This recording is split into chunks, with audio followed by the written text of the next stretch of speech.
लुधियाना में by elections होने जा रहे हैं। हालांकि अभी डेट्स का अनाउंस नहीं किया गया, लेकिन सभी पार्टियों की तरफ से सरगर्मियां तेज़ कर दी गई हैं।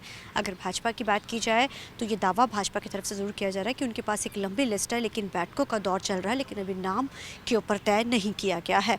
क्योंकि भाजपा इसलिए भी बड़ी अहम हो जाती है इस बार, क्योंकि जिस तरीके से 2027 के चुनाव नज़दीक आ रहे हैं, दिल्ली में बड़ी जीत होती है और उसके बाद जहां बड़े पदों के ऊपर दिल्ली में सिख चेहरे को एक बड़े इंपॉर्टेंस दी जाती है, तो वैसे में भाजपा पंजाब में भी 2027 को लेकर बड़े दावे और वादे कर रही है।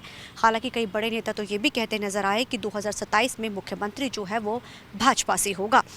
वहीं अगर अकाली दल की बात की जाए तो उनके लिए साख है, उनके लिए पूरी सीट बड़ी अहम हो जाती है। कारण क्या है कि अकाली दल लंबे समय से सत्ता से बाहर है। अब ऐसे में अकाली दल अपनी जो है ज़मीन तराश रहा है और एक बार फिर से सत्ता में आने के लिए कहीं ना कहीं उनके लिए ये चुनाव बड़े अहम हो जाते हैं। और अकाली दल की तरफ से लगातार जो है चुनाव प्रचार है वो शुरू भी हो चुका है।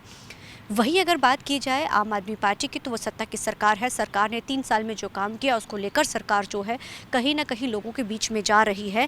अब ऐसे में कांग्रेस को अगर देखा जाए, जहां लोकसभा चुनाव में बहुत अच्छा प्रदर्शन कांग्रेस ने किया, अब कांग्रेस भी ये दावा ठोक रही है कि इस बार कहीं ना कहीं जो है जो लुधियाना में बाई इलेक्शंस होंगे, हालांकि डेटों का जो है अभी अनाउंस नहीं किया गया है, उस पर जहाँ एक बार फिर से आशू के ऊपर दाव खेला गया, क्योंकि आशू के लिए ये सीट बड़ी अहम है, क्योंकि लंबे समय से आशू इस पर जीत दर्ज करते हैं। लेकिन 2022 में इस सीट के ऊपर आम आदमी पार्टी ने जीत हासिल कर ली थी। अब ऐसे में चारों ही पार्टियों के लिए, क्योंकि अब इस बार चौतरफा मुकाबला है और चारों ही पार्टियों के लिए बड़ी अहम जो ये सीट हो जाती है कि कहीं ना कहीं इस सीट जो है 2027 के चुनावों की रूपरेखा भी तैयार की जाएगी और कौन सी पार्टी किस स्तर पर है और किस पार्टी में लोगों के बीच में कितना लोग उन पर विश्वास जताते हैं, ये 27 के लिए बहुत अहम हो जाएगा। और पार्टियों को भी ये पता चल जाएगा कि किस पार्टी को अब लोगों के बीच में किन मुद्दों को लेकर जाना है, कितना काम करना है, ये अहम हो जाता है।